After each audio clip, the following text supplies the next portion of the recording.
What is up, Daddy Gang? It is your founding father, Alex Cooper, with Call Her Daddy. Aly Raisman, welcome to Call Her Daddy. Thank you so much for having me. I am so happy that we're doing this. I'm such a huge fan. I've been a huge fan for a while. To be able to sit here in person with you, it's an honor. So thank you for being here. I am such a big fan of you too. And I think we have the same name. Is your legal name Alexandra? Yes. Me too.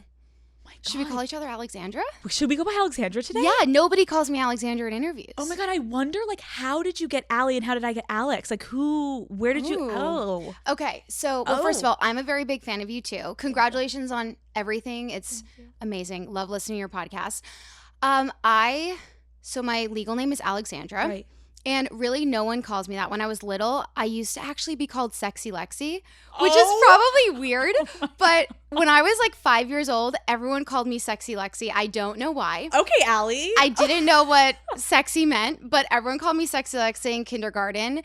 Even some of the moms around me too, they still call me that to this day. What? And then when I was a couple years later, I thought my real name was Alexandra, and I asked my mom one day, and she said it was Alexandra, and I felt like I had been lied to my whole life because I was a very dramatic kid. So then I went by Alexandra for a little bit, and then I actually don't remember where Aly came from. But I love when my childhood friends call me Lexi because it's just they knew me before everything. I was about to say, I thought you were going to say, I love when my childhood friends call me Sexy Lexi. I'm like, yeah, I wish my childhood friends would call me Sexy Lexi. They call me Big Al.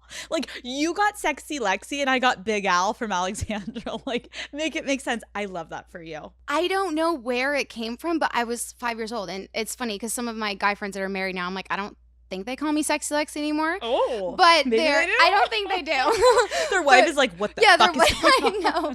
But my girlfriends do from childhood. It's funny. But now that I look back, I'm like, imagine hearing someone call a 5-year-old Sexy Lexi. It's so weird. Oh my God, you were exuding just confidence. I don't know. I had no idea what it was. But okay, well today we're both Alexandra. Yes. So I read your article. And to anyone that didn't read it, you're going to read it because you're going to fall in love and we're going to talk about it today. But you basically wrote an article about being single at 30. And you talk about how it's really not where you thought you were going to be in your life at that point. So there is a lot to discuss today about timelines, comparison, just how hard it is to date in general.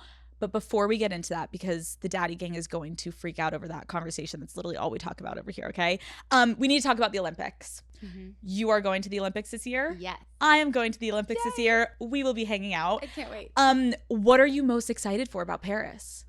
I am so excited. It's my first time going, not competing, so I don't really know what to expect, but I'm so excited. And I'm obviously the most excited to watch the gymnastics. And I got to go to Olympic trials last week, and it was so fun, and it's so emotional watching everyone, and I know everyone works so hard. So I am a huge fan of gymnastics too, and I grew up just being obsessed with it and watching it. And so I love watching incredible athletes from all over the world too. And I think that's what's so cool about the Olympics is obviously I'm rooting for the US team, and I think that they look so good and I'm so impressed with them. But I also love how as an 8-year-old, one of my favorite gymnasts was a Ukrainian gymnast. And so I just feel like what's so cool is the whole world comes together and you just really appreciate just greatness and such incredible athleticism. So I'm so excited. And then I also want to go to, my brother is coming and he wants to go to ping pong finals. I'm Me like, too. that would be so cool. Wait, can we go together? I would love to. I'm like ping pong, and then also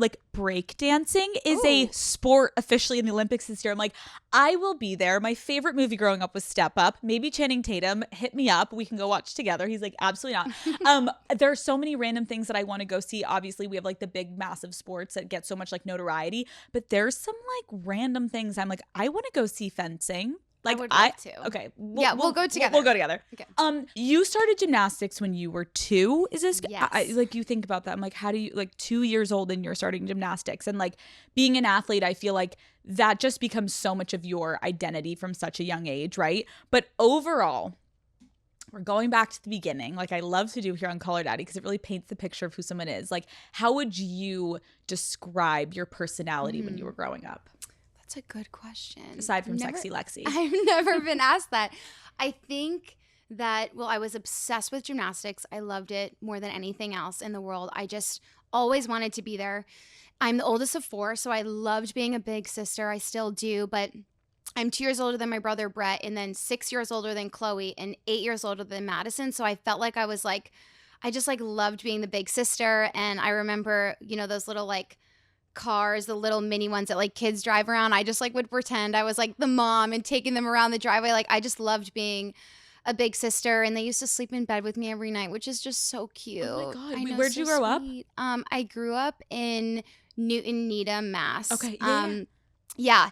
And I have so many great memories of that. And then I used to beg my coaches to let me stay later at practice. And actually, thankfully, they wouldn't let me because they didn't want me to burn out. But I was so sad to leave the gym. I was obsessed.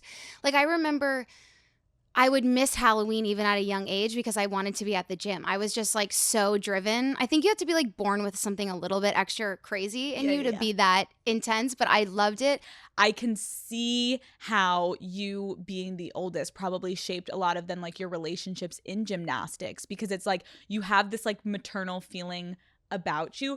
What was your relationship like to your parents? I'm very close with my parents. I still am. So very grateful for that, because the older I've realized a lot of people don't have good relationships with their family. So I didn't realize when I was younger just how lucky I am for that.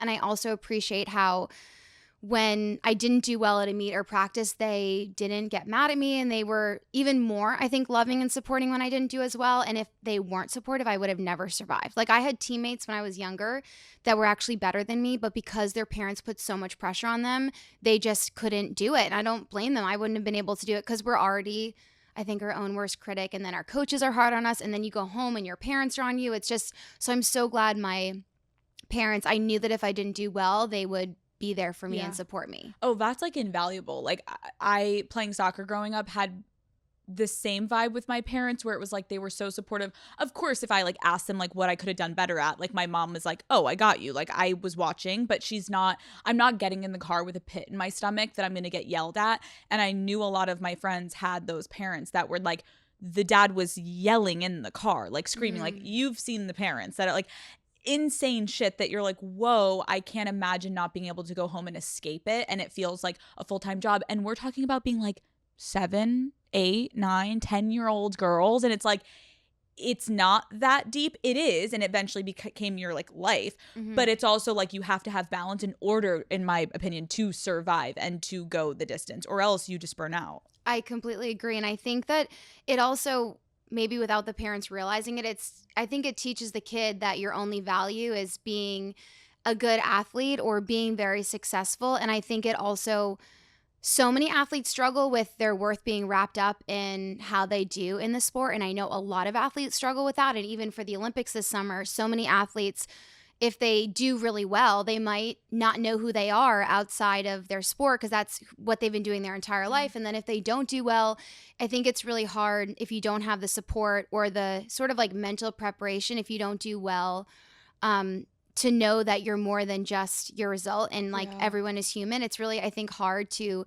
accept that. So I always feel for athletes when I'm watching. Like I get nervous even when I don't know people, or even when I see a gymnast from another country. Like, of course I want everyone to do well, and obviously, again, rooting for the US team. But even if I see a gymnast from another country like not do well, I just feel so sad for them because you put so much into it. And I think so many athletes, their worth is wrapped up in their result. It is very intense. And I'm curious though, because you saying you loved to stay at the gym and you loved all these people, like you decided to go to public school for high school. And I feel like really intense athletes, specifically in gymnastics, they usually get homeschooled. How did you make that decision? Thankfully, my coaches and my parents really wanted me to stay in public school. Okay. And I'm actually really glad that they did. I mean, everyone's on their own path. And to your point, a lot of my teammates were homeschooled. And so I feel like everyone has a different journey of what works for them. But for me, it was so important that I could go to school and have that balance. And I can remember I would train 6 days a week, 4 to 7 hours every other day, except Sunday I was off. But then 2016, when I was done with high school, I would sometimes go in on Sunday on my day off. So I'm still exhausted. I'm still exhausted from it. Sometimes people, when I tell them that, they're like, that's not bad. I'm like, what? Yeah, it is. It was bad, but it was really exhausting. It's bad. It was exhausting. I'm like still recovering from that, which we can get to after.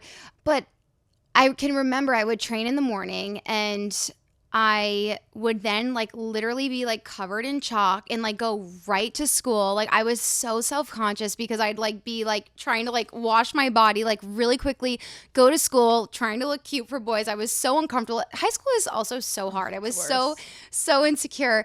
And then I would go to class, and then I would quickly do my homework after school and then go back to the gym after. It was just I was so driven, and so like none of my friends understood, I think, how serious I was about it. Like when I competed in 2012 at the Olympics, it was right after I graduated high school. And I remember my high school friends were like, you never told us you were like that good. And I was like, well, I don't know. I'm like, I don't know. I didn't want to say anything. But you're also like, what did you guys think I was doing? I'm like bad at this thing, but I just get up every morning and go every afternoon and I just keep at it. Like, oh my God, Aly. It was so intense, but it's funny. One of my family members, I admitted to my mom, he's like, I have to admit, I always thought that he said to my mom that you and my dad were crazy, because he's like, I would just watch you like drive Aly to practice over and over again. And I just thought it was so odd because I would, miss a lot of days of school. I was, like traveling all over the place. And he was like, I didn't understand how good she was. So he's like, it took me a really long time. And he was like, I kind of judged you. And now he's like, I just telling you I don't anymore. But wait, okay, hold on. No one knew how good you were. That's kind of interesting, because why?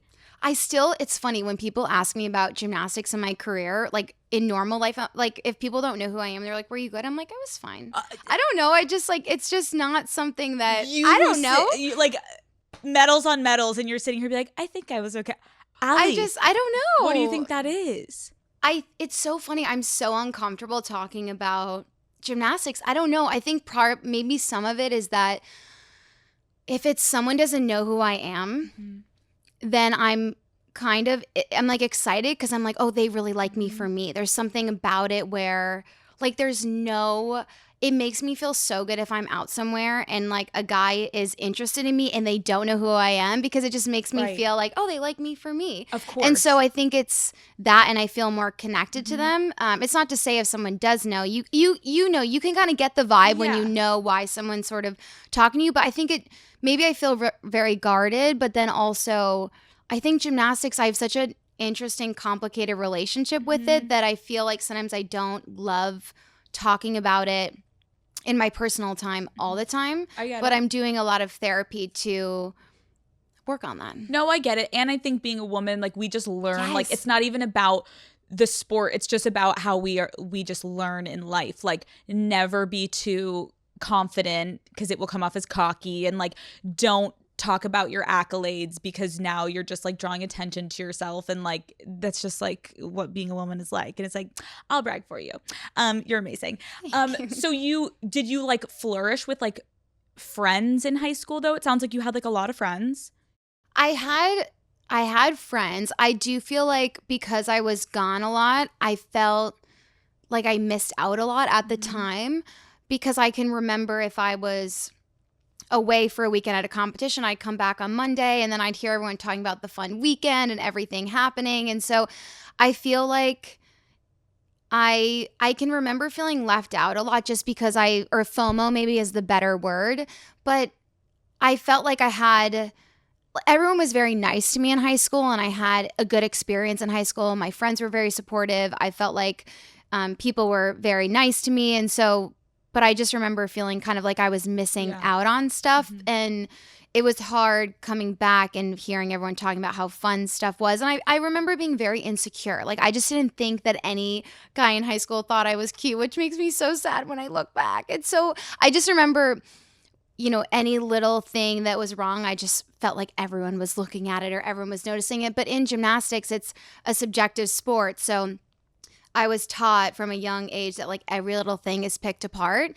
And it's actually really hard for me in life now to realize that people aren't looking at me like that. Like no one cares. No one. So it was very interesting. But in the moment, I was so in the thick of always kind of being critiqued all the time that I thought other people thought of me that way. Can you talk a little bit more about that, of like insecurities in high school? And it's crazy to even talk about high school because it's like in gymnastics world, like that is when most women are like really girls, I literally say girls, are coming into their prime in the sport, but you're so young. Like what insecurities when you're talking about boys versus then what you're working towards on like in the gym, like what were the insecurities for you personally? Yeah, it's really interesting. So when I was younger, I used to get made fun of all the time for how muscular my arms were.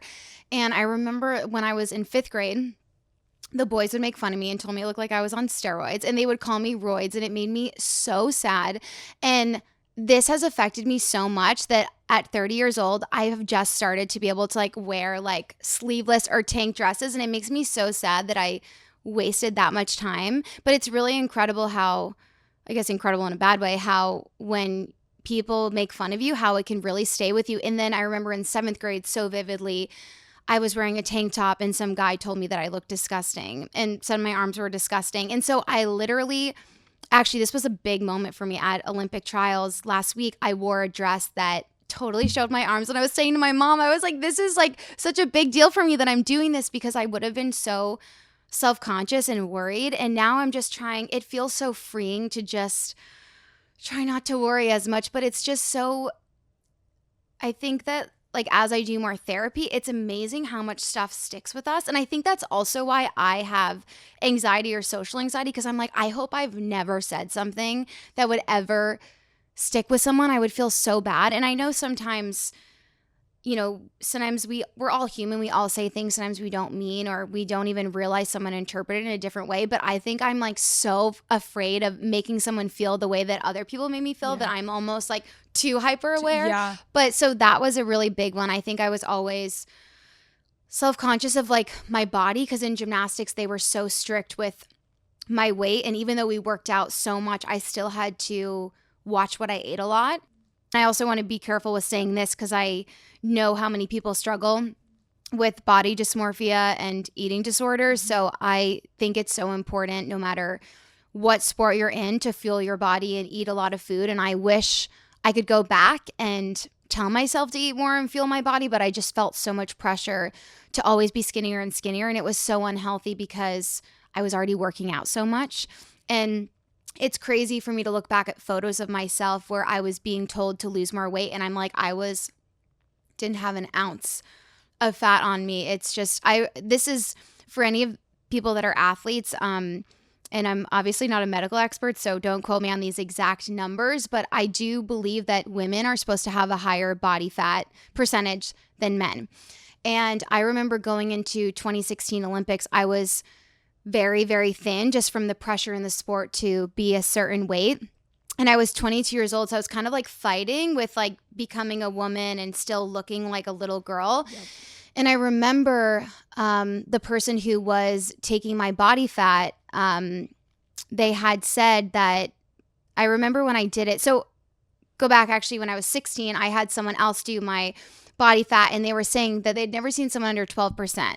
And they had said like women should be like 18 or 20%. I don't know how accurate the 18 to 20% is. So he was like, so you're probably going to be maybe around 12. And I remember I was at like 8%. And at the time I was 16, and he was like really concerned about it. He's like, you're way too low. And I was 16.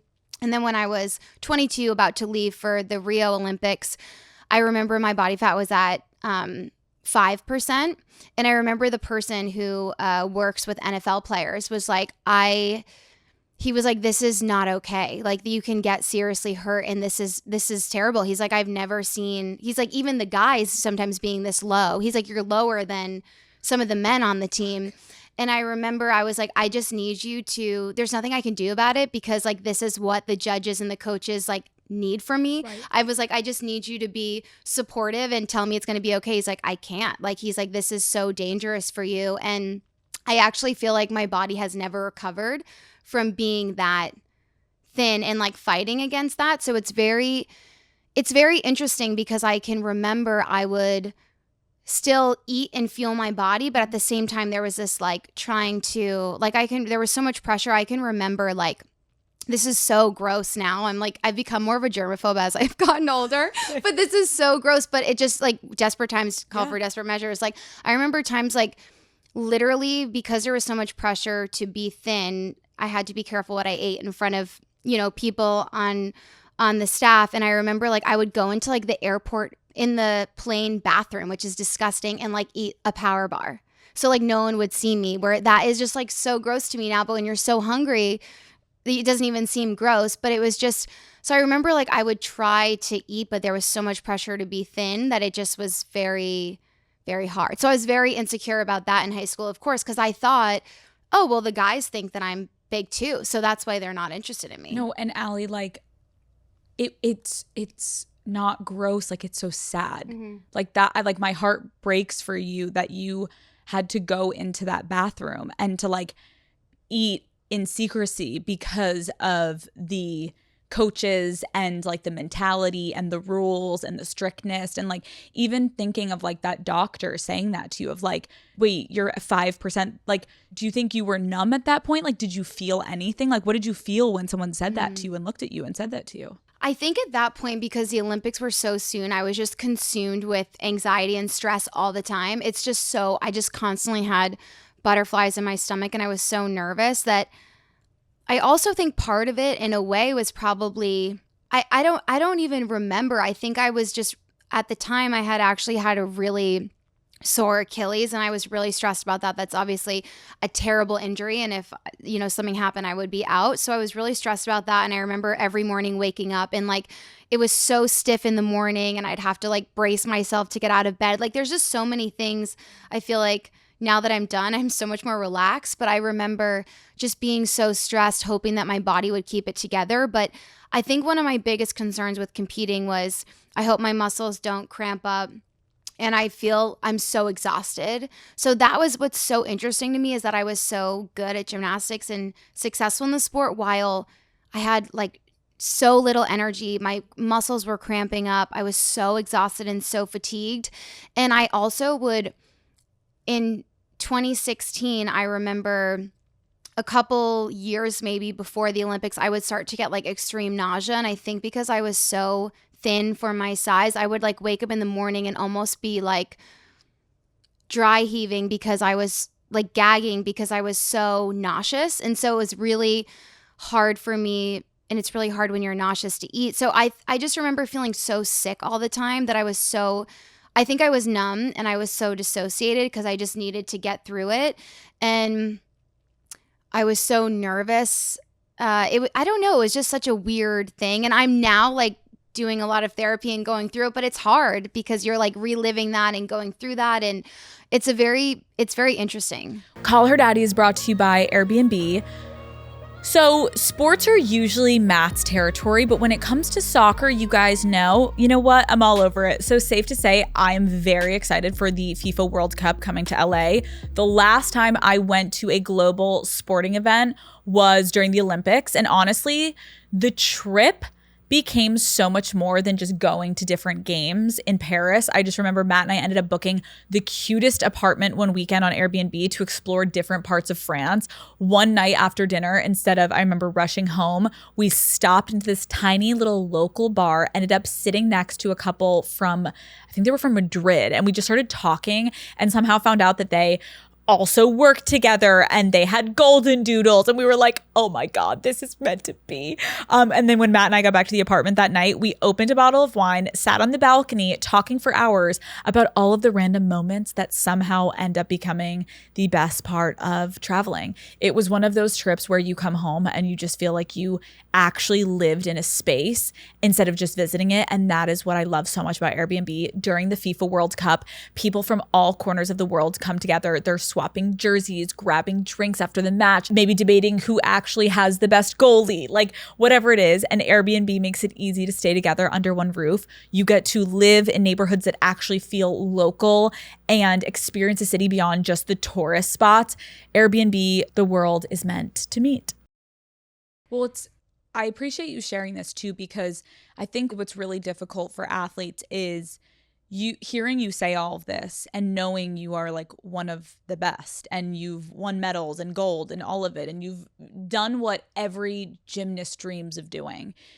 And then there is the dark side of it. And I think what we learn, and I appreciate these type of conversations, is like most people that get to the top of where they're at, there is also just like a lot of pain and suffering that goes into being the best at the time. And it doesn't mean that it's not a incredible sport and you are so talented. But the reality is, like, there were a lot of things that happened throughout your career that probably someone could have been like, hey, can we do this differently? Can we protect you in so many different aspects, you know? And my heart breaks for you, but I think that these type of conversations hopefully will help future athletes. Not that it's on you and it sucks that it had to go this way for you, but I know there's so many amazing things that came from your career. Yeah. But now you're 30 and you're like, damn, I'm having to fucking peel this shit back. And it is rough. And I can see it on your face. It's like, this is heavy shit. Totally. And I'm so sorry that it's like the thing that you loved and that you're so fucking good at also caused you pain. And that is relatable and sad and fucked up. And it's tough. Like, it's tough hearing you say it. And I appreciate you even saying it, because I can imagine it's terrifying to even admit this, because now is the headline just going to be like negatives about it? And I hope people don't see that. It's just like, no, this is just the reality. Yeah. This is the reality. And that's why I hope when we watch the Olympics this year, it's understanding that, like, having grace for these athletes when someone doesn't perform at their best. It's not just because, oh, they had an off game or they had an off, like, no, listen to what you're saying. The body, the pressure, half of it is just the mental.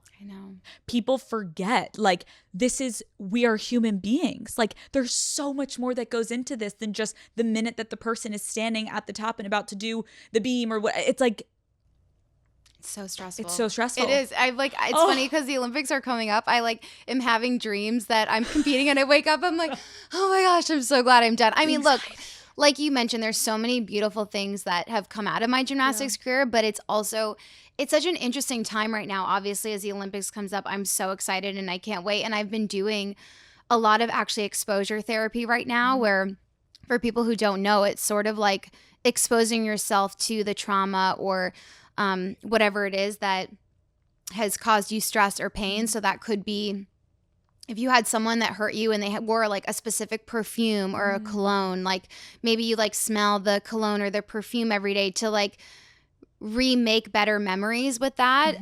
Or it could be, you know, writing down a memory or talking about a memory or watching something. So I've been doing that a lot and that's been really helpful, but it's kind of like, sometimes it can make things worse before it gets better. Or I'm like, oh my God, I have so much to work through. It's so overwhelming. There's just so much there. And then there's stuff I forgot about that now I'm like, it's coming back up.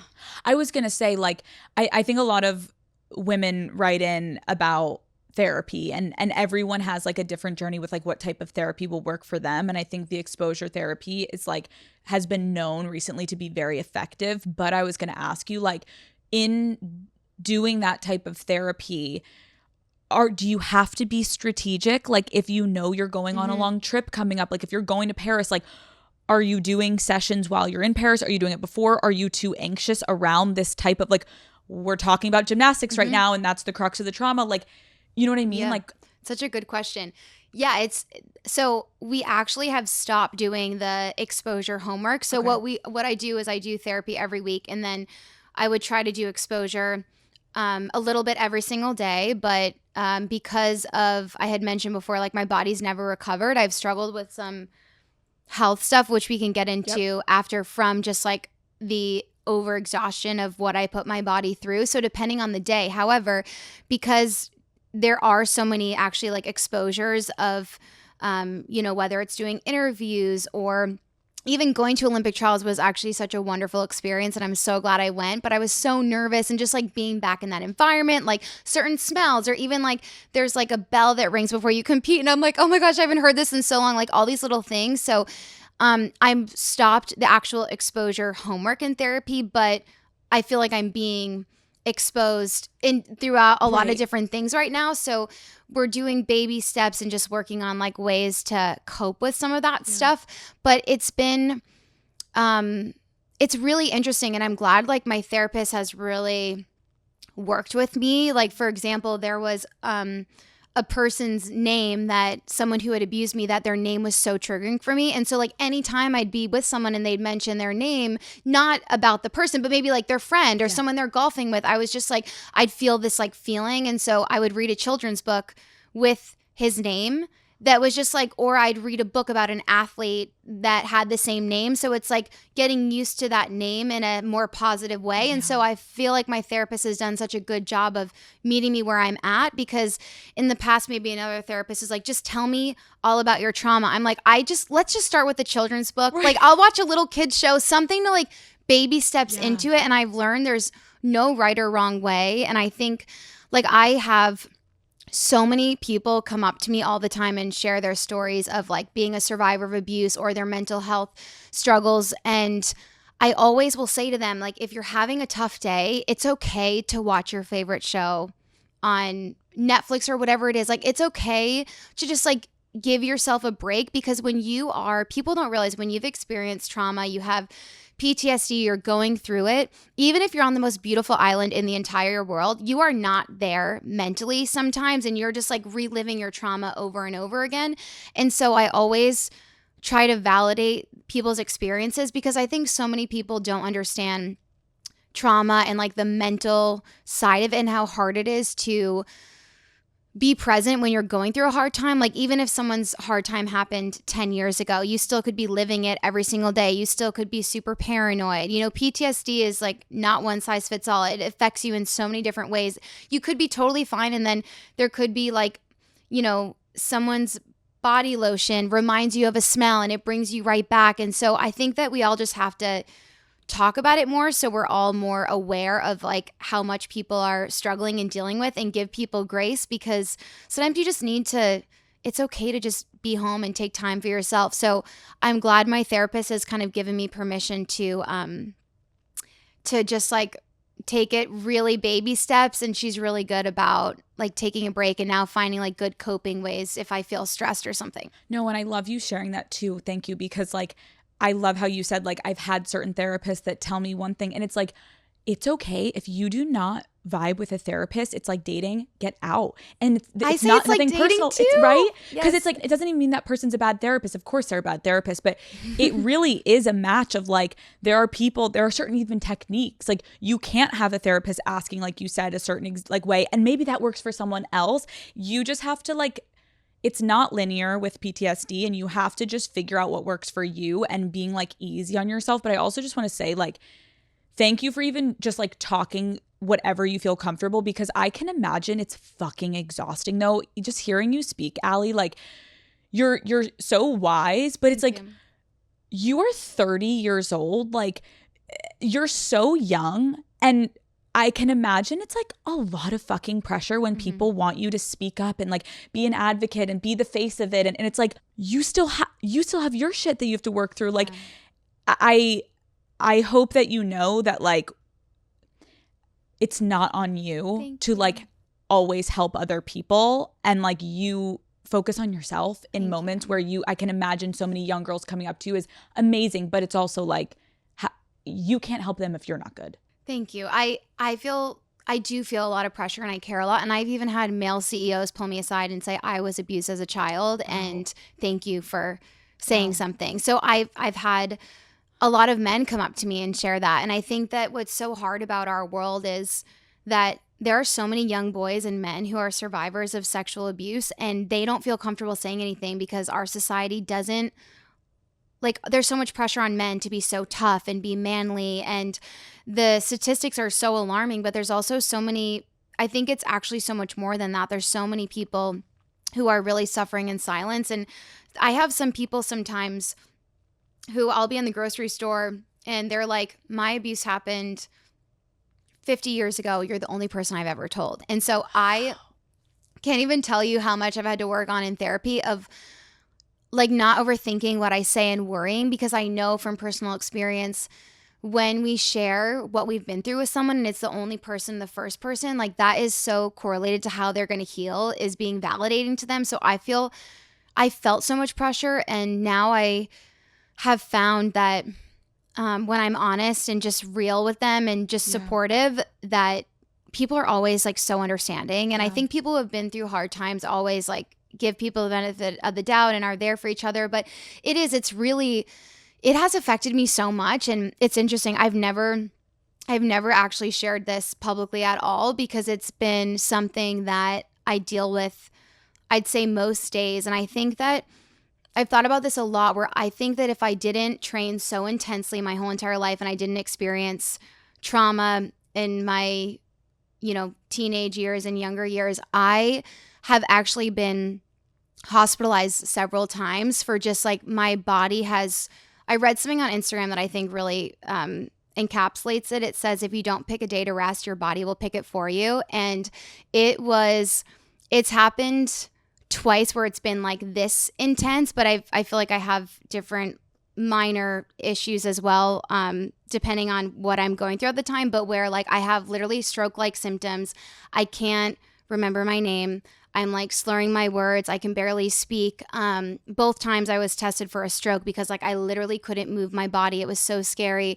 And the first time the doctors had like absolutely no idea what it was. And it was so scary because also my abuse happened with the doctor. So the first time it happened was during COVID. And so they wouldn't let my mom in the ambulance with me. So it's really interesting because I can understand what someone is saying to me and asking me. Like I know they're asking me what my name is, but I can't remember my name or say what my name is. And I was aware enough to know, like, oh my God, I have two men that I can't move my arms and my legs. I can't move my body. I can't speak. Like, what if they take advantage of me? And so that at the time, this was years ago during COVID. So I was like really still struggling a lot with PTSD, where people don't realize how much it still lives with you when you've been through something traumatic. So that was really hard for me. And then it happened again a little bit over a year ago, where it was like it actually was in the hospital for 3 days. And like they obviously don't keep you in the ER for 3 days for nothing, but it was really scary. And I remember like they wouldn't release me because I couldn't like sit up on my own. It took me so long. I needed help like walking, going to the bathroom. Like it was just the most, to be able to go from being like an athlete and being able to push myself so much to being able to literally not even be able to like move my fingers, move my legs. I had like complete like body paralysis and not even to know like what my name is. It was so scary.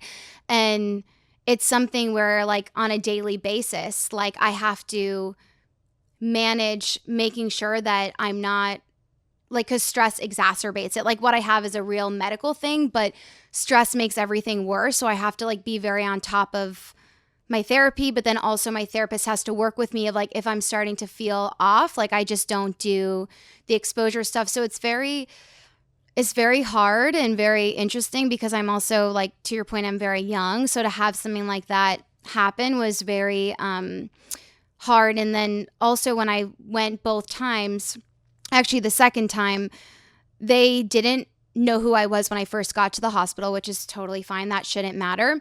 And the only reason why I share that is because my mom had said that they kept coming in and asking me to like lift my legs and I couldn't. They kept saying, "What's your name?" And I was kind of just like, it almost like even like lifting my finger would like take so much energy that I couldn't even like, I just was so out of it.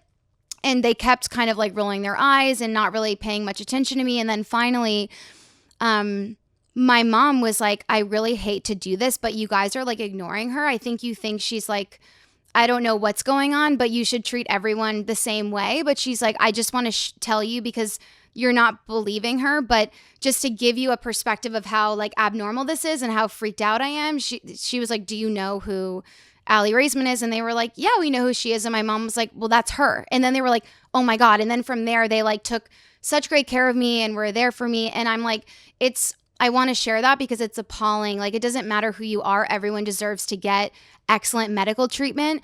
And I don't know why they were like rolling their eyes at me or thought I was faking, but it wasn't until they realized that I was a very high level athlete that they were very nice to me and taking care of me, which is just like, that's also triggering for me because I already have trust issues with doctors. So it was just really, it's been a very complicated thing. And then I also have anxiety, like, what if I don't feel well again? Because there's the fear of, like, when I'm in Paris this summer, I'm going to be so busy. There's going to be a lot of triggers. I might see someone that maybe didn't protect me in the past. And so I always am just like, so it's working on that. It's very complicated. So I know that was a lot, but No, first of all, I want to just like pause and be like, I'm so sorry again, because yes, you like went through it all. And I'm like, wait, Aly, wait, I want to like hug you. I'm like, I'm so sorry. Hearing the effects of what happened to you in the past still live with you, I think is so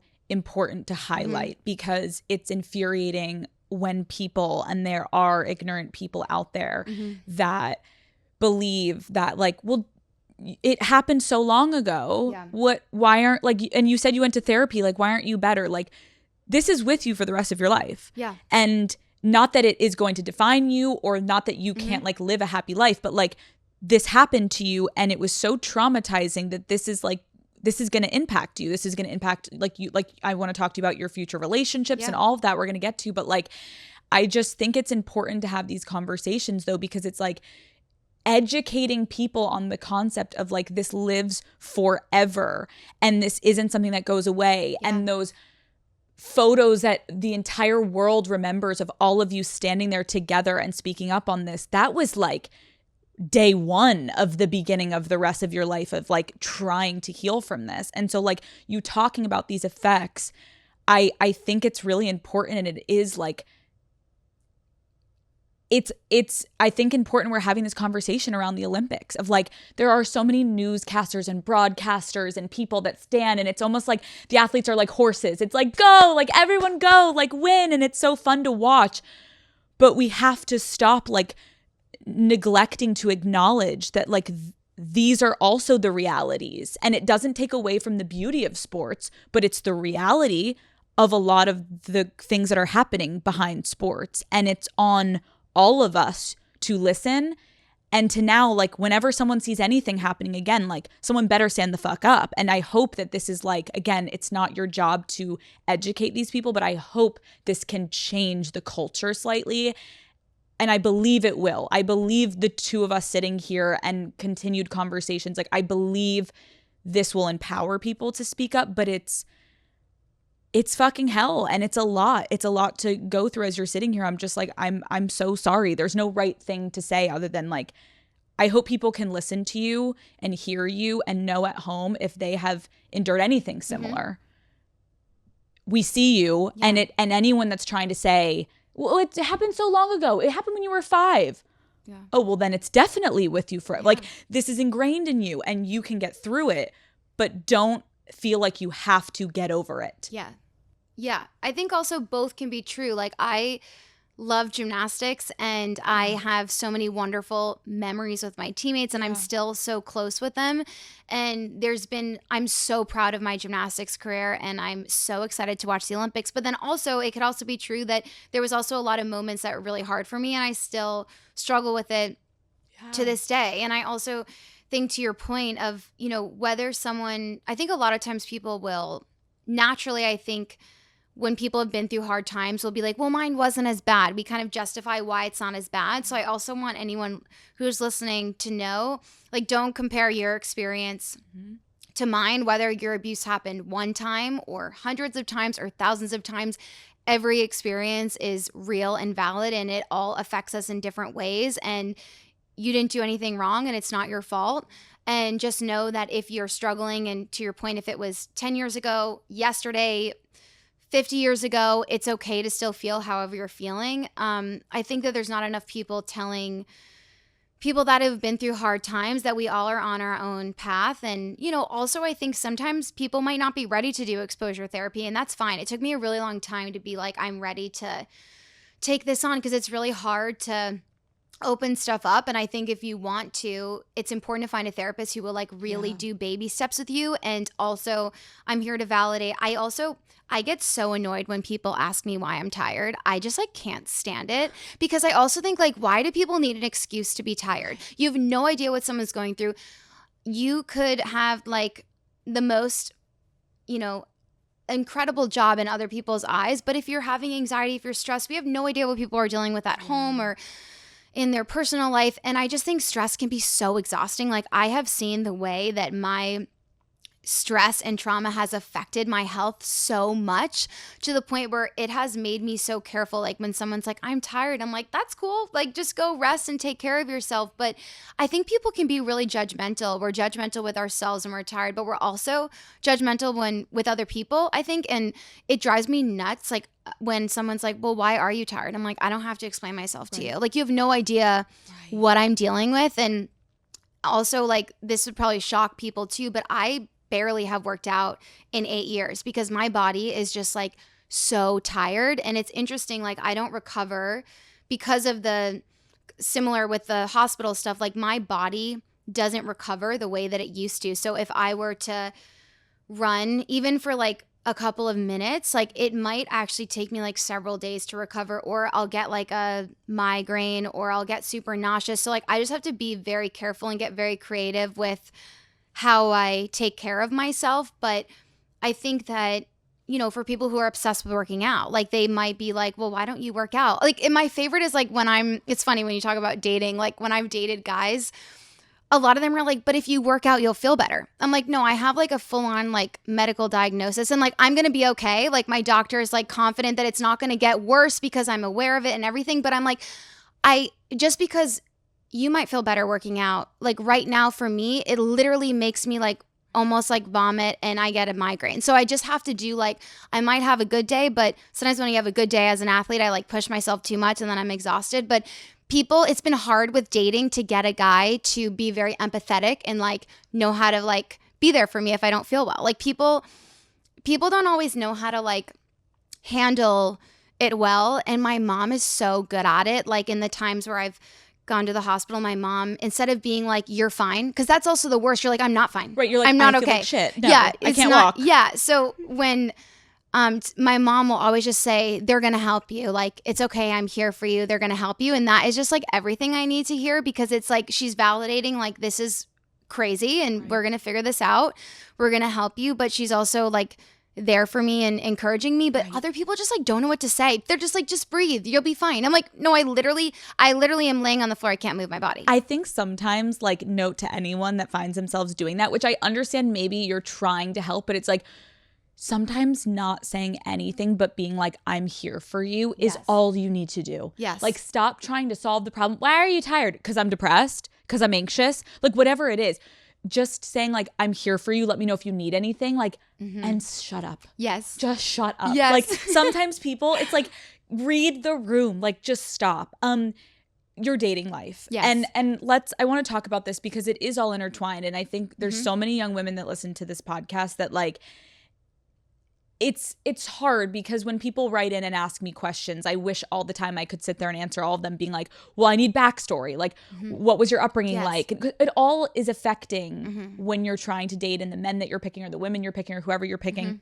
So obviously you're in this moment of your life right now where you're kind of trying to like process separating, and correct me if I'm wrong, but like kind of process separating your identity from gymnastics, and then separating that of like Aly and like the adult woman you are today. And like, you're trying to separate that. And in dating, that's like a third head that's popped up. That's like another beast that you have to take on.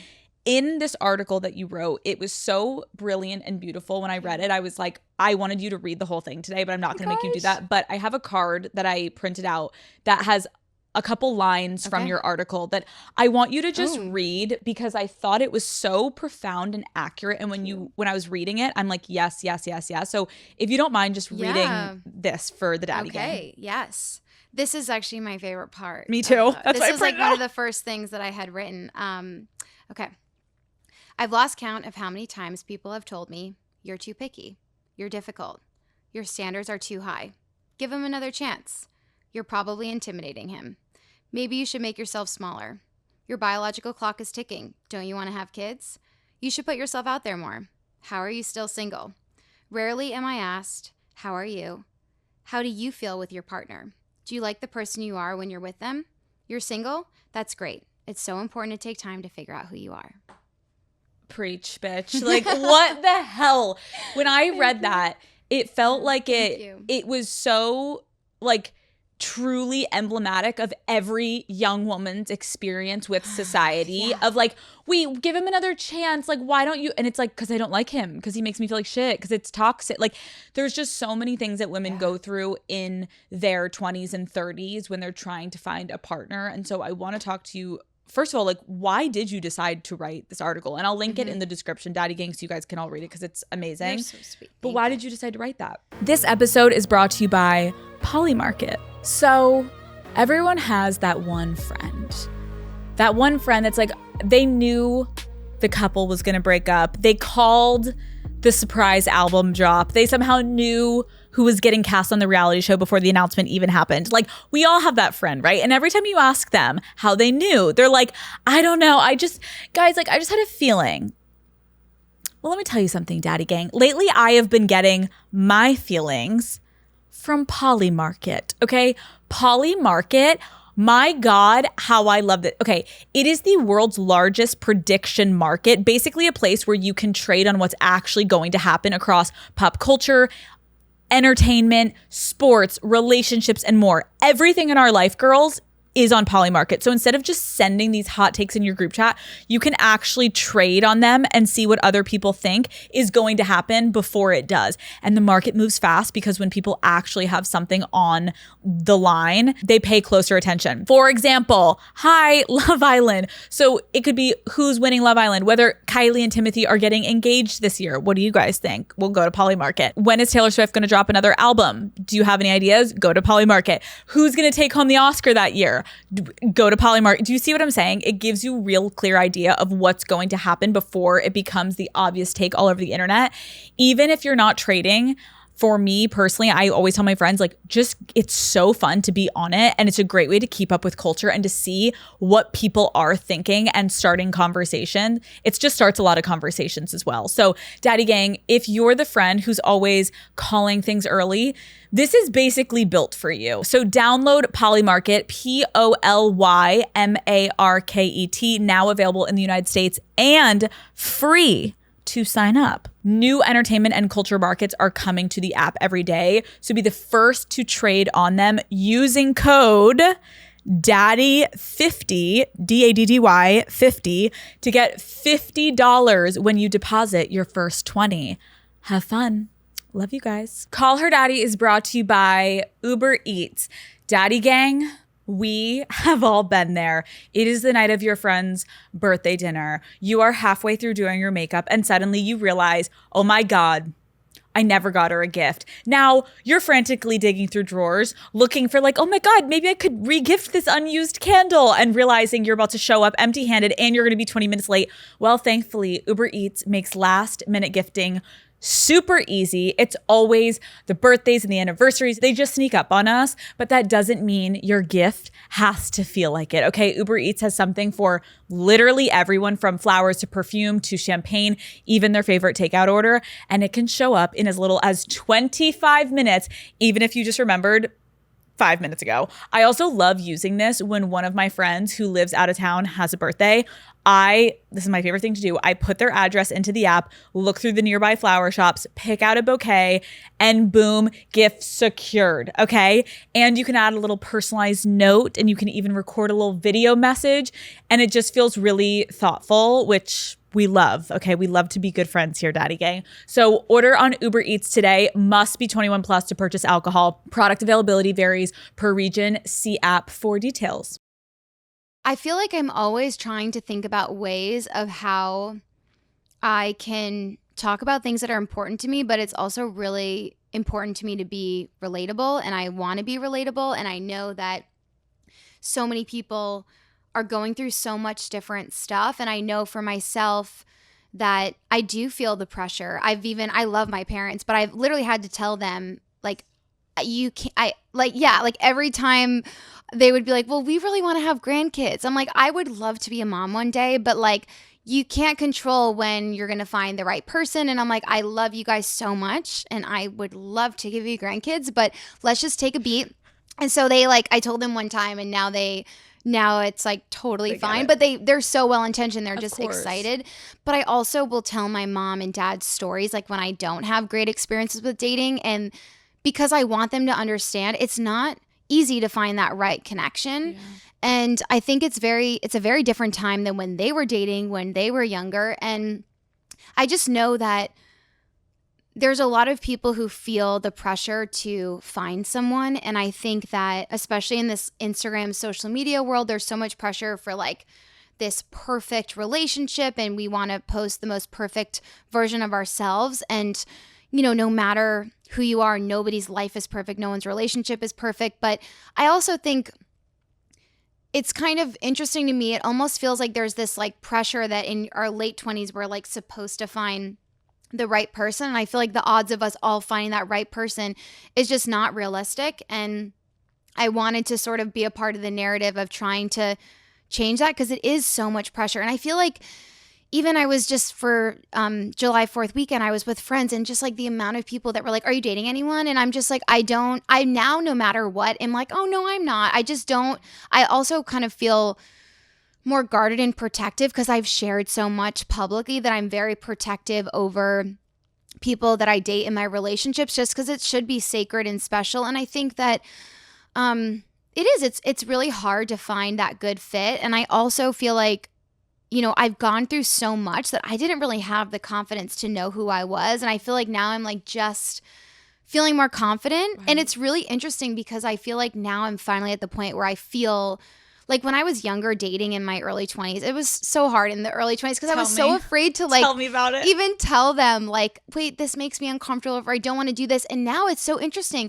The more I communicate, whether it's like from the first date or the first text, they're so like, they're more into me because of it. Right. It's really interesting. And I feel really grateful for that, because it makes me feel, I feel like very quickly I realize who actually is really supportive and understanding. And it makes me, when I do communicate what would make me more comfortable and they're like totally fine with it, in fact, go out of their way to do that, it just makes me feel so much safer with them. So I'm going into dating very differently now, where I'm not as afraid to be like, I really would like this. This would make me feel good. Where I was so afraid. I think I was afraid they would leave. And then, you know, and They're it's not actually right. like, amazing. Thanks for letting me know. Yes. I think that's so relatable, and thank you for sharing that, because boundary setting with like so a hard. romantic partner, and when I say romantic partner, it could be your first date. Like, you're trying to come off like, you know, fun time girl, and like you want to not bring like your baggage and be like, when do we have this conversation? And there's so many things that everyone wonders. Like, I was having a conversation with my sister recently. We were having fun girl talk, and like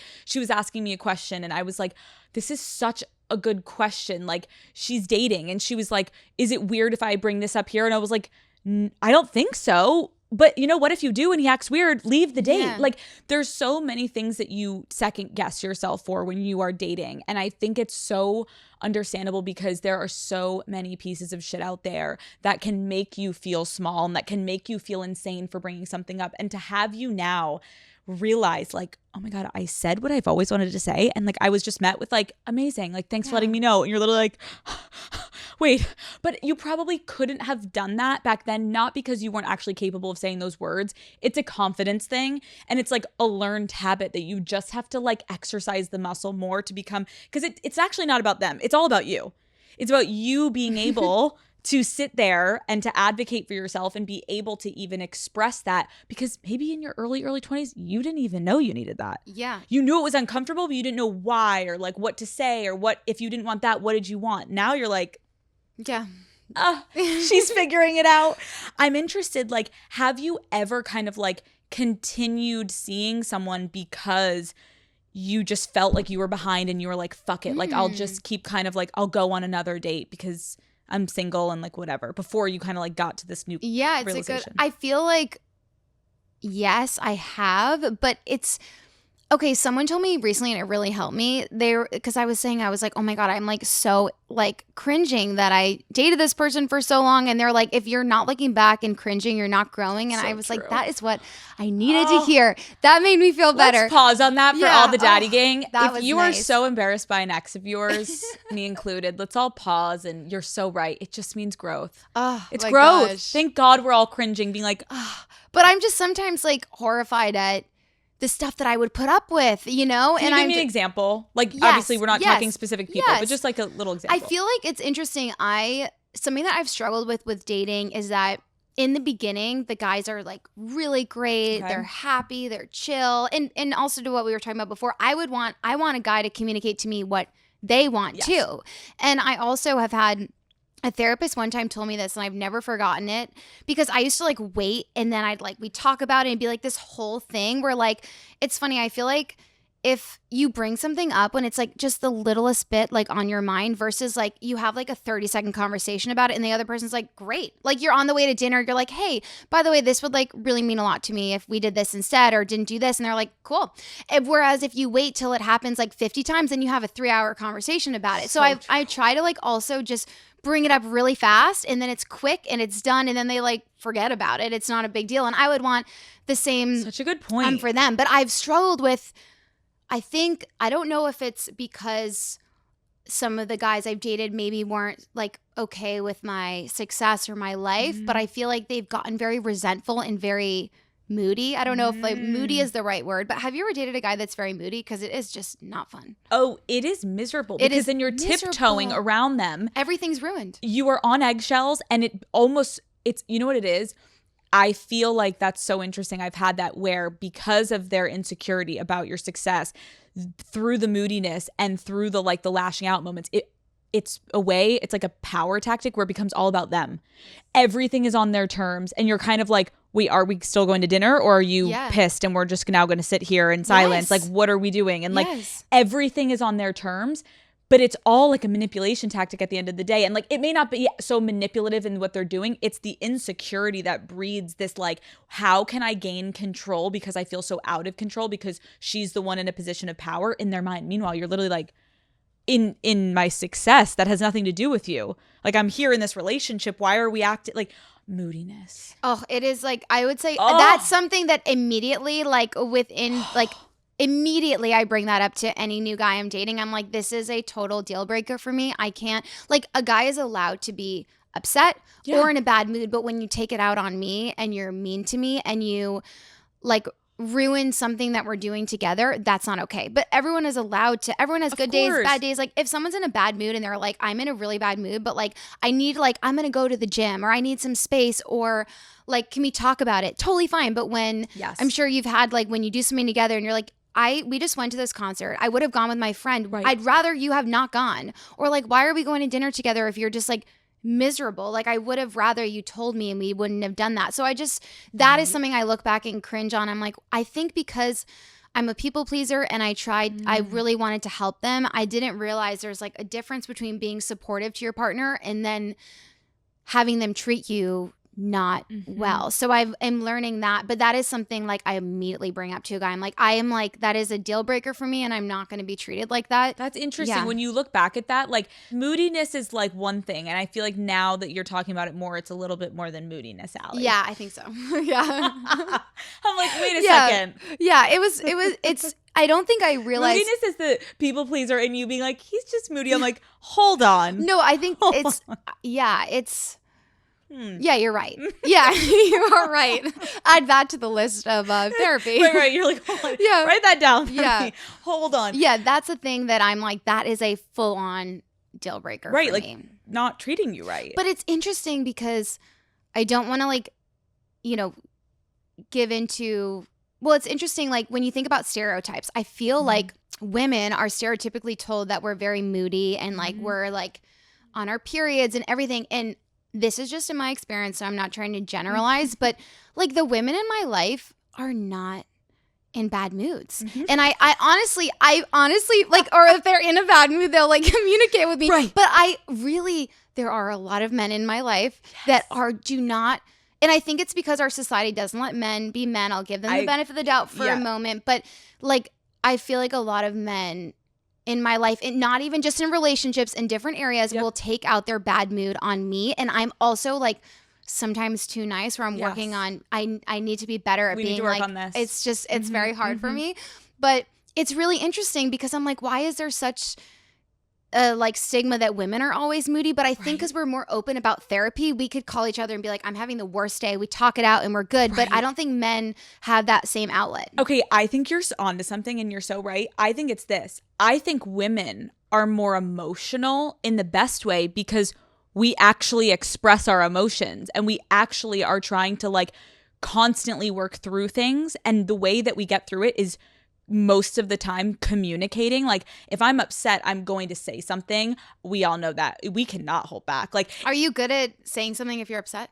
Oh yeah, I've gotten better. But even when I was bad at it and I hadn't been in therapy, like it's going to come out one way or another. It's just a matter of if it's coming out immediately or am I going to go sit in the room for an hour and then I'm going to walk out and tell him I'm upset. It's coming out. With men are moody, women are emotional. And I would way rather be emotional because at least I'm in tune with my emotions. The moodiness is this big twister of a storm of all these things. And it's like, poke the bear and they're so moody. And it's like, why are you moody? They can't tell you because they don't know how to half the time express their emotions. Bye.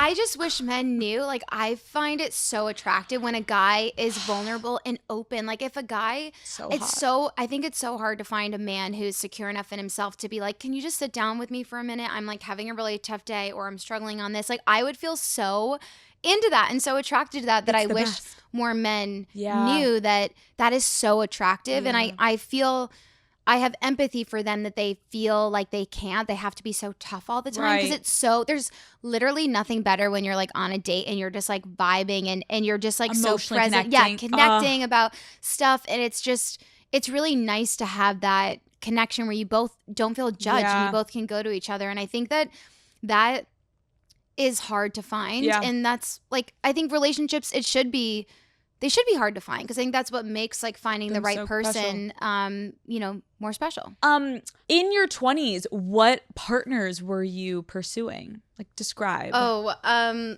used to really go for the athletes, the professional athletes. Oh, and it's really hard to find a really good one.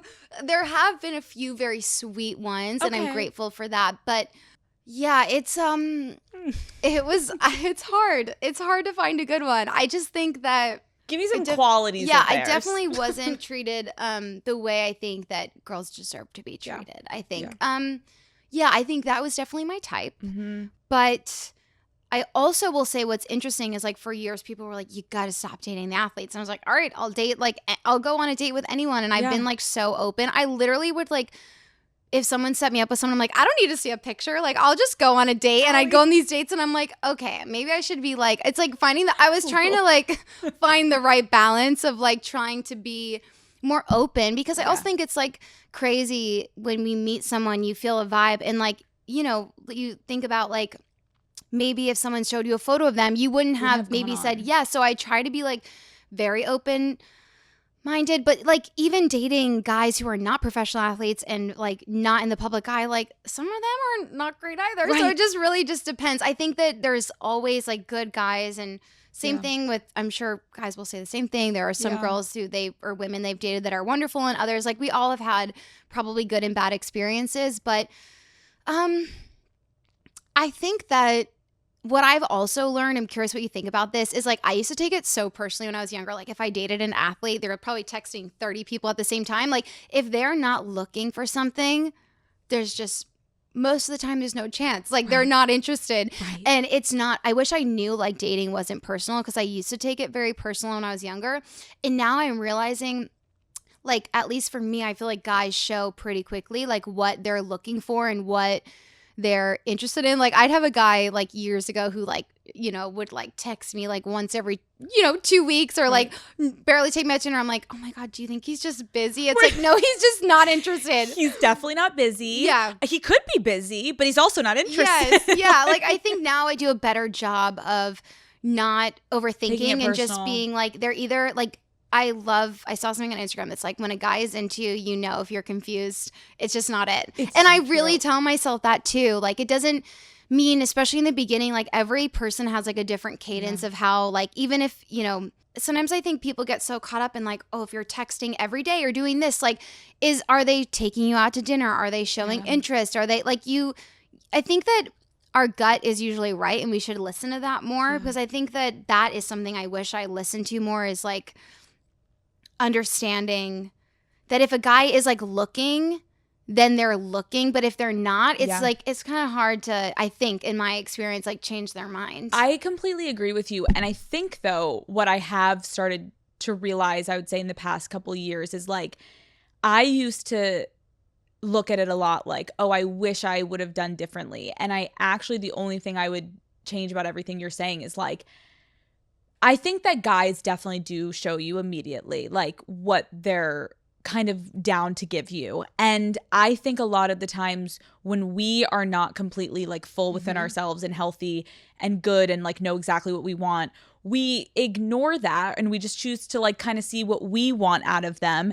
And I think that's normal and that's natural because that just means you're not ready for that end game relationship yet. You still have work to do, because if you are going for someone that is treating you like that, it's because you're working something out on your end of like you needed to get this certain validation and you liked this one part of them and you're completely ignoring the part where they're like treating you like shit. And then eventually it ends because you wake up to being like, I feel like shit. Why is this happening? And then you go to the next relationship. And then maybe if you go for something a little different, it's because you're looking for something different to fill the void of XYZ. All of a sudden, these string of moments of dating all these different people builds you into this healthy person because you start to just create your palette of like taste of like, I like this. I definitely would never go for that, because we all know it. You go on the date and all of a sudden you're like, I remember my ex did that. I'm not interested, and you're out. But you needed to learn it in the first place to even recognize it. Yeah. That's how I felt like when I met Matt. There were so many green flags, and I always say, had I met Matt when I was like 22, I would have probably not dated Matt because I wasn't ready for Matt. So like, I think in a way when you're dating, there's almost like a hopeful element I can give to all the girls listening of like, and you of like, this is really exciting because you are like building this like repertoire of like memory and understanding, and you're just understanding what you like, what you don't like, and you're putting up with things, as shitty as it feels in the moment, that you'll never put up with again unless you don't grow. And half of the battle is on you. When people are like, God, what, this happened to me again. Did it happen to you, or did you put yourself in that position again? I know. I once had a male therapist say to me one time, he was like, I was just talking to him about dating, and he was like, why do you think you're attracting these people who are treating you that way? I was like, pulling yourself out the window. Okay, you have a point. I was like, but maybe you could say it a little bit nicer. But he was like, what do you think is like wrong with you that you're attracting people like that? And I was like, that is something that like I'm the common denominator. So like I have to, and also that is separate from like if someone's in an abusive relationship, very different, like very, very different.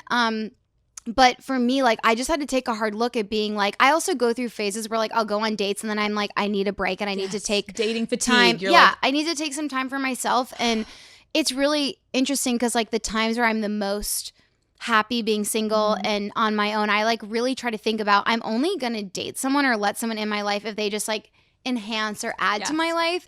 And I think that really helps when I have that foundation of knowing what I want and what I'm looking for. But it's I definitely like the idea of being with someone when it's not right is just so lonely to me, and I just don't want that. It's so lonely, and I need to find this article. I read it so many years ago that my mom sent me. Now looking back, I'm like, I think she sent this to me when I was in my previous relationship that I was miserable in. Thanks, Mom.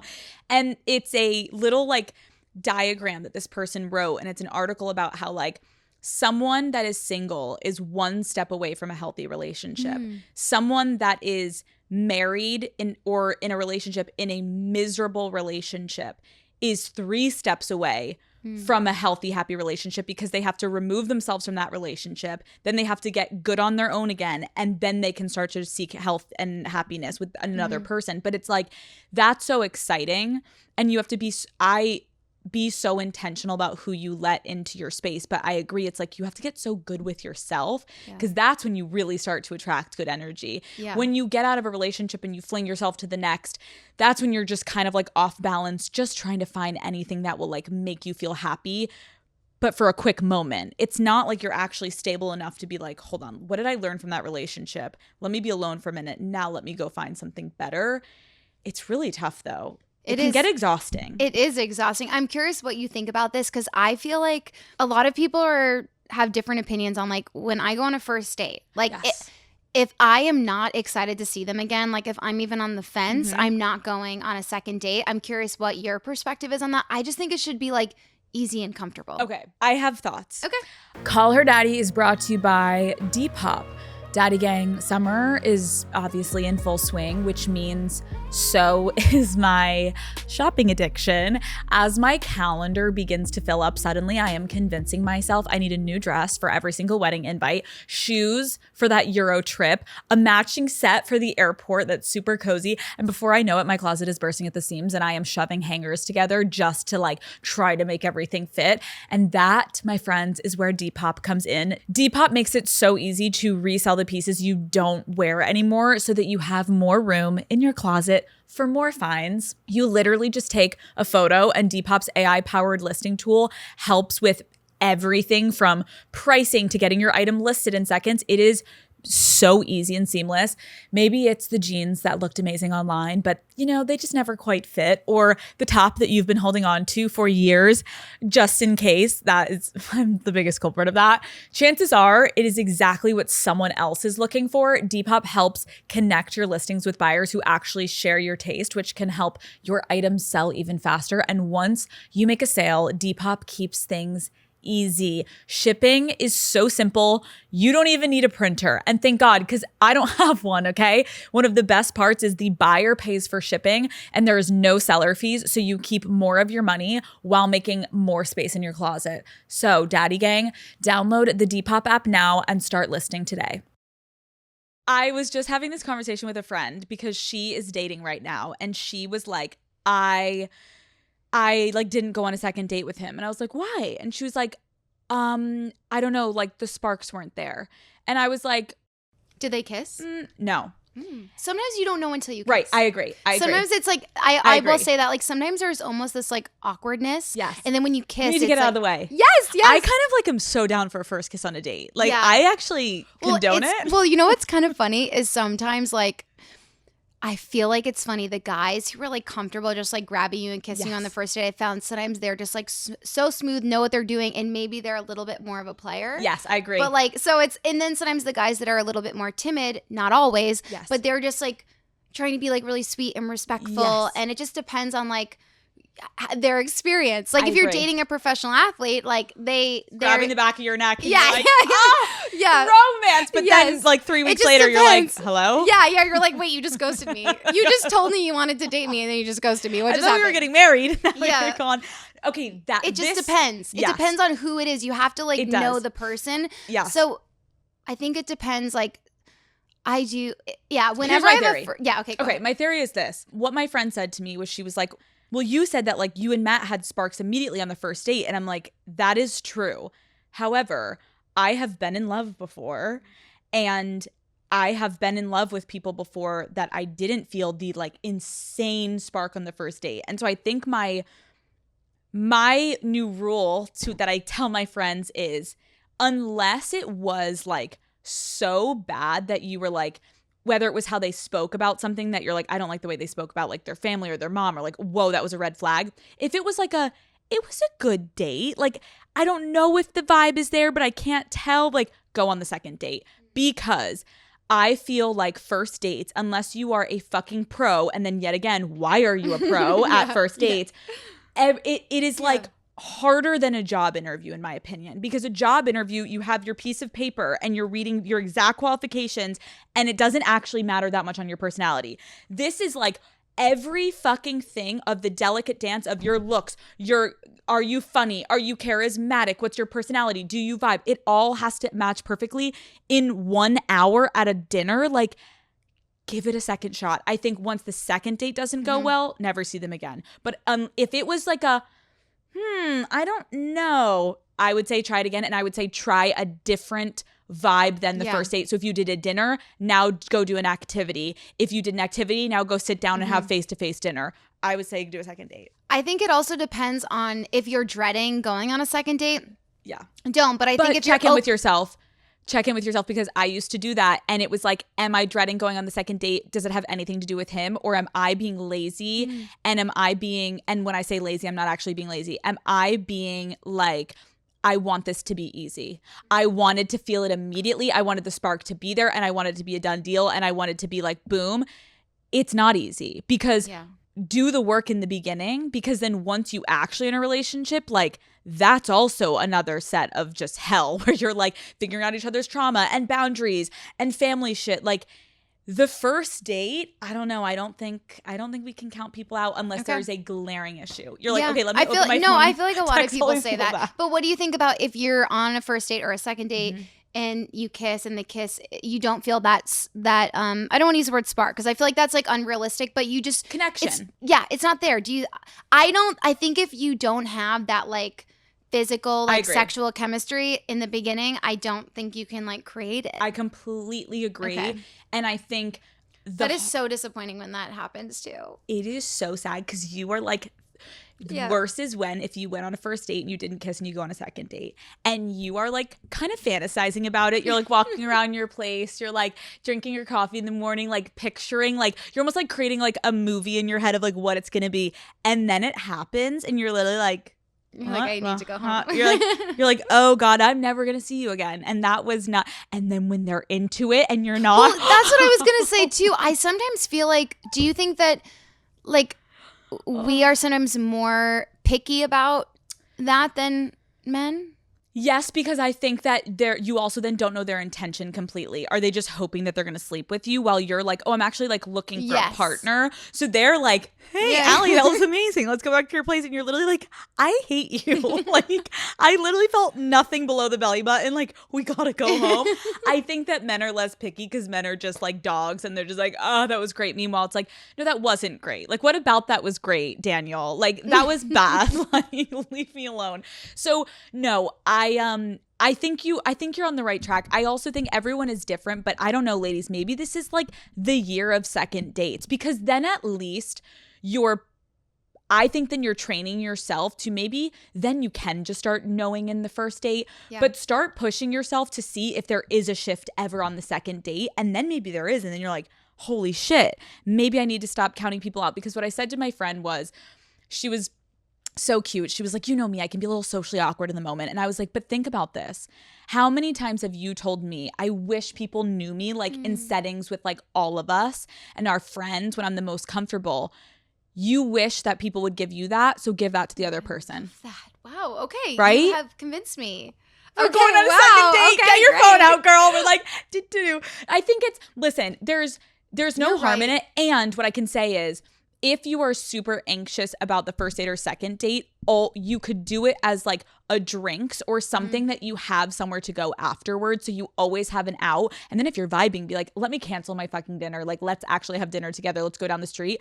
But you can always give yourself an out. Like, I have like an hour before like a work thing I have to go to, like want to meet for drinks. Like, it doesn't have to be this fucking 3-course sit down dinner where you're literally like at the appetizers and he's eating his calamari and you're like, oh my God, I literally hate you. Yeah, you're like, I'm stuck here for 2 hours. Like, this is a waste of my life. Like, don't do that. That is grab just, like, a drink. The worst when they're just like, you just know right away. You're you're gridlocked. You're literally just like, but also I will say, sometimes you like go on a date with someone and you are like, you are the nicest person. You are going to be an amazing. You are just not it. Yeah, you're amazing. You're going to make some person so happy.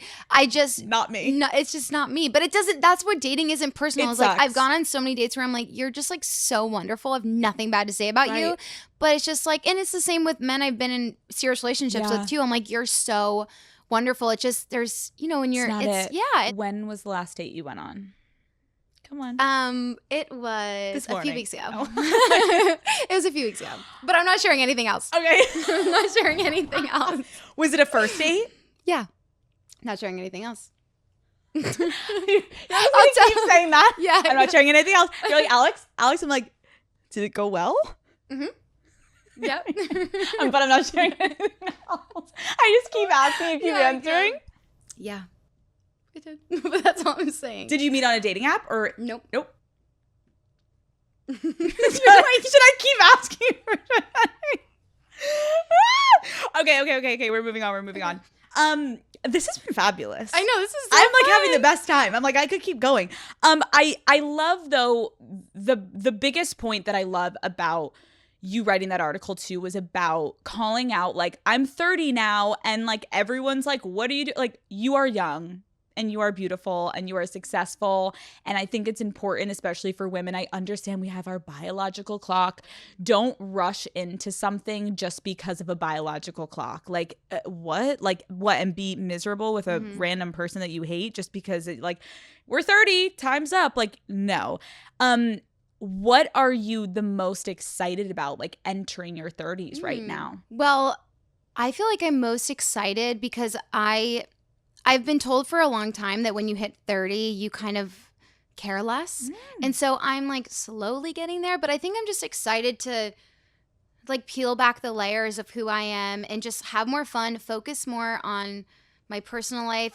And also I had a friend one time tell me, it was at her bachelorette party actually, and this was years ago, and she just said, you have so much to look forward to. Like, you still have like that. So for anyone who's single, this actually really helped me. It's like you still have that like first date, your first kiss, like, you know, going into that like talking stage and falling in love, and like there's just still so much to look forward to. And if you're in a relationship or you're married, you still have so much to look forward to as well. Like, there's so much different beautiful variations and chapters of life that I'm excited to keep growing and evolving and figuring out who I am. Because I also think it's important to give ourselves like space and permission to, if you want to outgrow a friendship, you want to try something new, you want to, whatever it is, like do what you want to do and do what makes you happy. So I'm starting to like care a little bit less, but I think that's beautiful. Can you tell I care too much? No.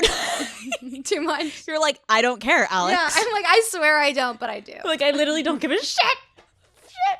I actually think when you were saying that, it just made me think of something that is kind of beautiful. When I was reading that article you wrote, it was really interesting, you know, and you mentioned it earlier, like talking about comparison, right, of Instagram. And it's like every fucking week you open your phone and it's like someone got engaged or someone had a baby. And I look back at when I was single, and I talked about this recently. Like, I have two different friend groups. One friend group is like all married and have babies, and I'm like the one last on the totem pole. And then my other friend group is like, I'm ahead of the friend group in terms of like my relationship status or whatever the hell you want to call it. And I realize like we compare ourselves when we're single to the people in relationships that are getting married and all that stuff. We need to stop, because what I can tell you all is this. Here's a secret. I am now married, and now I'm comparing myself to the moms. And what I hear from the moms is then you compare yourself in your parenting style and where your kids are at. And then you compare what is your life balance to your kids and your career. It's like the comparison literally never stops unless you stop it. And so yes, it feels right now like this big point of like, whoa, I'm either married or I'm not. It's not just that. It's every fucking aspect of life, is every fucking thing. Women are just, we keep comparing ourselves. Am I doing it as good? Am I doing it as good? And so I thought it would stop. Like, whoa, I'm about to turn 30 this summer. I just got married, and I'm like, it really doesn't matter that I got married. Like, oh no, it does. Sorry, Matt. No, it does. It does. I promise. But I mean, in terms of that, like, of course it was amazing and beautiful, but I also would have been so happy if it happened at 35. You know what I mean? Like, or 40. Like, the timeline, we need to be nicer to ourselves, because the comparison game, the next step you get to, that's a whole new can of worms of comparing. So like, don't worry. It's so interesting because for women, as you mentioned before, like we have that biological clock, and it's also like so unfair how inaccessible egg freezing is for women and how expensive it is. And I think it's so unfair, because for the women that are able to afford it, I think for so many, it gives you sort of like a little bit longer timeline. Not a little bit, but probably a lot longer if you're able to afford it and you're able to even like take off the time you need for work and everything, where men don't have to worry about that. So it's very different. And I think it's so messed up how expensive egg retrieval is. It's so expensive, and obviously people need it for various reasons, but I think that adds a really complicated piece to it. And I also think that there's also so much pressure. I was going to put this in the article, but then I just like didn't. It's like a balance of not writing too much and right. But there's also so many people like don't want to be a mom, and that's also okay. And I think a lot of people feel guilty for that. And if someone doesn't want to be a mom or a dad, they don't have to be. And I feel like people are so judgmental. And I know, you know, for some of my friends that are married, like they must feel like everywhere they go, people are asking them, when are you having kids? And it's like, it's just not everyone wants to, but it's also so much pressure. And also so many people struggle with infertility. And it's just such a personal thing that people go through. And there's just like so many layers to it. But I just think like I'm someone where I've always wanted to be a mom and I'm excited for that. But I can't imagine like how frustrating it must be for people who don't want to be a mom, but maybe feel like they have to be, or Because they people feel the are pressure. Yeah. No, I love that you're saying that, Aly. And I think this is like, it's like the trickle down effect of like, I think a huge thing I'm also taking from this, and I try really hard, like I never ask people in interviews, like, do you want kids? Because it's like, we don't know anything behind the scenes. Kind of like when you said, when people ask me, why are you tired? Literally stop. Just stop. Stop asking people like, oh my God, the minute I got engaged, when are you getting married? When are you having kids? I'm like, oh my God, like some of these people feel so entitled to answers that they have no business having or even asking. And I feel like we need to stop asking people, do you want kids? Or, oh my God, when are you getting married? And like, are you dating, Aly? It's like, read the room. If you have now asked Aly or one of your single friends constantly every time you see them, imagine how annoying that is. Like, imagine how frustrating that is. Like, maybe wait, like, what's going on in your life? Like, how are you doing? Well, like if I was in a like happy relationship, like you would know. Exactly. I will tell you. Exactly. Like they'd be here with me, you'd know. Exactly. You know, but sometimes it's I was at a group dinner and someone actually that I didn't know the other day was like in front of everyone, and they mean well, but they're just like, so Aly, like what's the dating life like? And what, like, are you dating anyone now? And I'm like, after being asked 10 times that day, I'm like, why does this always have to be the conversation? Yeah. Like, why can't it just be, it's just all the time? Right, like what have you been up to? Like, do you have like anything fun you're looking forward to? What are you up to this summer? Like, I think that I would just say, Daddy Gang, like be more cognizant anytime you're asking your friends, whether they're the single friends, whether they're the married friends, whatever it is, like be mindful and read some context clues of like, if your friend hasn't brought up kids to you, maybe it's because she doesn't want them, or maybe she's having a hard time with it. Like being a little bit more generalized in our questioning and like letting them answer what they want to answer about their life, and stop leading with like something so pointed that kind of puts them on the spot. It's like, excuse you. It's like shocking, I think, for people. The reason why I also want to do the article was because it's like, how often do we hear someone be like, I just turned 30 and I'm feeling better than I have in a very long time. And I'm also like, I'm okay with being single. Like, I'd rather be single and wait until I have a good match. And I also feel like as a woman too, I don't know if you ever struggled with this with dating, but I felt like as I got older, I have this, I'm like, I really hope that guys don't perceive just because they know my age that I'm like desperate, or like, you know, that like perception of I feel like, I hope they're not thinking I'm just like in a rush, because I don't have a timeline. I genuinely don't. And I always wonder that. I think you can point to that by the way you speak on your dates of like, like I'm just like, I'll be honest, I'm dating and I'm kind of just like looking for people that like I like to spend time with. And like, I'm not in any rush to do anything. I'm just like looking for like a good person to like hang out with and spend time with. And like, I think the way that you speak about it can immediately disarm that concept of like, no, you're not desperate. You're actually like better than ever right now. And you're like working on yourself, and no one is going to get to just come in and like be your partner. They're going to have to be really fucking great. Okay. Last question. What is something that you've learned about yourself recently that you wish you had known in your early 20s? Ooh, good one. I wish that I trusted my gut more and just listened to that more, and also realizing it's okay, in fact, important to be myself. And I found the more I figure out who I am, the better relationships I have and the more fun that I have. So, I think trusting my gut. Aly, I cannot thank you enough for coming on. This was like one of my favorite conversations. Oh my gosh. I just feel I'm like so honored. we hit so many different points. You are so smart and just like such a fascinating human being. And I really appreciate you opening up because I just know this episode is going to touch so many women. And like you really went in so many different directions that I'm like, I have no questions left. Like you killed it. You crushed it. Thank you for coming on. Like I'm so happy we finally met. And now let's go hang out in Paris. Oh my gosh. Wait, are you going to be 30 in Paris? No, August. But we'll do that's fine. We'll yeah, we're gonna be like our 30. pre-celebrate. Like, yeah, we're gonna have. Okay, Perfect. Yeah, thank you so much for having me on. This was so wonderful. This was amazing.